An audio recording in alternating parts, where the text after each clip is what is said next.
Hello traders. आज हम बात करेंगे स्टॉप लॉस के बारे में। स्टॉप लॉस होता क्या है एग्जैक्टली? स्टॉप लॉस मतलब मान लीजिए आपने कोई भी एक ऑप्शन है वो 100 रुपये पे बाय किया है, तो आप एक्सपेक्ट करते हैं कि वो 80 रुपये आएगा, तब मैं अपना लॉस बुक करके निकल जाऊंगा।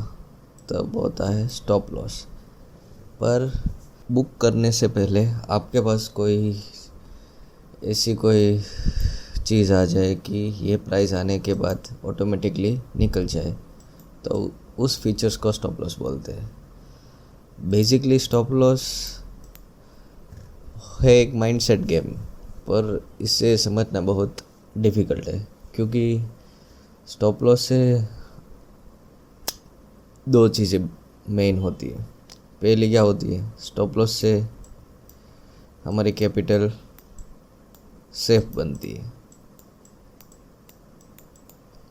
कैपिटल सेफ इसलिए बनती है क्योंकि हमारा लॉस लिमिटेड हो जाता है। हमको मालूम होता है पहले से ही कि हमारा कैपिटल में से इतना ही लॉस होएगा या इतना ही हम एक्सपेक्ट कर सकते कि जाएगा, इससे ज़्यादा नहीं जाएगा। और दूसरी चीज़ क्या होती है, इससे हमारी डिसिप्लिन इम्प्रूव होती है। मेन चीज़ क्या होती है, जब हम कोई भी मान लीजिए एक ट्रेड लिया हमने, ठीक है, 300 रुपये का ऑप्शन का प्रीमियम चल रहा है। अब 300 रुपये वाला हमने बाय किया 300 रुपये पे एग्जैक्टली। अब होगा क्या, मान लीजिए आपने माइंड में सेट करके रखा है कि 50 पॉइंट का मैं लॉस बुक करूँगा, ठीक है। और आगे क्या होता है कि टारगेट होता है 100 पॉइंट्स का, कि 100 पॉइंट आएगी तो हम प्रॉफिट बुक कर लेंगे, ठीक है। मान लीजिए वर्स्ट केस सिनेरियो, ये 300 वाला जो है वो आपने बाय किया और एग्जैक्ट स्पाइक मार के, कई बार होता है कि ऑप्शन में प्रीमियम स्पाइक मारते हैं, ठीक है। फ्यूचर में भी, गोल्ड सिल्वर में भी कई बार स्पाइक्स लगते हैं, तो हमारे एसएल हंट होते हैं, आपने सुना होगा ऐसा। तो स्पाइक लगने की वजह से ये 300 वाला जो प्रीमियम है वो 200 हो गया, ठीक है। तब क्या होती है, तब होती है मेन दिक्कत चालू। हम एक्सपेक्ट करते हैं कि यहाँ से प्राइस ऊपर चला जाएगा, और दूसरे में क्या करते हैं कि मान लीजिए हमारे पास और कैपिटल पड़ा है, तो हम ये 200 पे भी प्राइस ऐड करते हैं। तो उससे क्या होता है कि हमको लगता है कि 250 आएगा, मान लीजिए डबल क्वांटिटी ऐड की तो 250 आएगा, तो हम निकल जाएंगे और हमारा लॉस नहीं होगा। ऐसे माइंडसेट की वजह से ये ज़ीरो हो जाएगा और आपका कैपिटल भी ज़ीरो हो जाएगा, ठीक है। तो स्टॉप लॉस इन्हीं सभी चीज़ों को बचाता है। आप ये माइंड में रख के चलिए कि स्टॉप लॉस आपका एक शील्ड है, जो आपके प्रॉफिट को गेन करेगा और लॉसेस को सिक्योर करेगा, ठीक है। अब चलते हैं टेक्निकल व्यू के ऊपर। ऑलवेज स्टॉप लॉस हमेशा बड़े रखो। बड़े मतलब कितने बड़े, कि हमारा एसएल जाने के चांस 90% कम हो जाए। मान लीजिए हमने यहाँ पे एंट्री ली थी, ठीक है, हमारी एंट्री भी ठीक थी, ये सब वीकेंड्स थे जो यहाँ पे निकल गए, और यहाँ पे जितने लोगों ने एसएल पंच किए थे सबको लगा था कि ये जोन का ब्रेकआउट है, तो इसी जोन पे सब ने एसएल रख के ट्रेड लिया होगा। एसएल लिया, फिर से सबका एसएल हिट किया, फिर चला गया। तो एसएल हमेशा प्रीवियस स्विंग के लो का रखो, ये बड़ा होगा। मान लीजिए ये हम उसमें देखते हैं पोजीशन में, तो यहाँ पे देखते हैं, तो हमने यहाँ पे ट्रेड लिया। ठीक है, हम इस स्विंग के लो का एसएल रखते हैं। एक्सपेक्ट हमारा $11 का एसएल रहा और हम 1:1 गिनते हैं तो भी हमारा एसएल नहीं आया, देखा। पर हम इस जोन पे इतना एसएल कब रख पाएंगे, तब हमारा ट्रेड भी अच्छा चलेगा और हमारा रिस्क भी कम रहेगा, क्योंकि 1:1 तो बड़ा हो जाएगा, तो रिस्क कम कब होगा, जब यहाँ पे हमें ट्रेड लेंगे।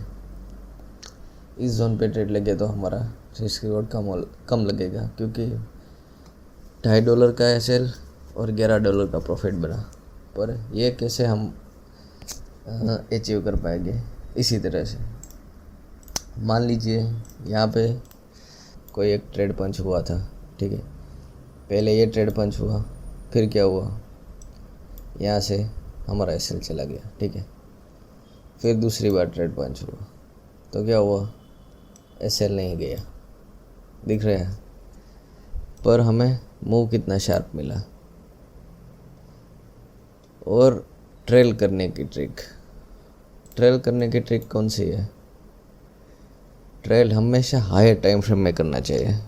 मेरे एनालिसिस के मुजब मैं बोल रहा हूँ, 15 मिनट पे हमेशा हमें अच्छी कन्फर्मेशन मिलती है। मान लीजिए ये 15 मिनट की कैंडल है। ठीक है, यहाँ पे हमारी बाइंग एंट्री थी इस जोन पे, तो बाइंग एंट्री होने के बाद क्या हुआ, ये रिवर्सल लिया यहाँ से भी, फिर ये एक बड़ी ग्रीन कैंडल बनी। तो हमारी स्टॉप लॉस हमेशा ये कैंडल के 50% पोजीशन में होनी चाहिए। जब कैंडल क्लोज हुई है, मान लीजिए ये बन गई, तो यहाँ पे से ये हाई नहीं मार्क करने का, हमेशा 50% रखना।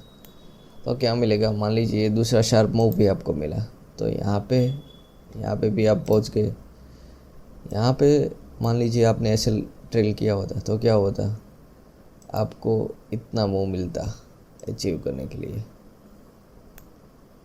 ठीक है, हमेशा कैंडल के हाफ साइज में एसएल ट्रेल करें, क्योंकि आप कोस्ट टू कोस्ट करने चाहेंगे तो आपको कई बार अच्छी पोजीशन भी मिल जाएगी, पर लॉन्ग व्यू में चलने के लिए हमेशा हाफ ट्रेल करें। इससे क्या होगा कि आपकी पोजीशन भी अच्छी रहेगी और आपका माइंडसेट भी डेवलप होगा डिसिप्लिन के साथ, कि लॉन्ग व्यूज़ में आप चल पाएंगे। ठीक है, मान लीजिए आपने पहले ही इस वाली कैंडल का एसएल रखा होता और यहाँ पे ट्रेल नहीं किया होता, क्योंकि यहाँ पे बिग बन रही थी, यहाँ पे भी बन रही थी। ठीक है, तो ये एसएल आपने माइंड में सेट करके रखा होता और ट्रेल कर लिया होता, तो आपको इतना भी बड़ा मूव अचीव करने को मिलता।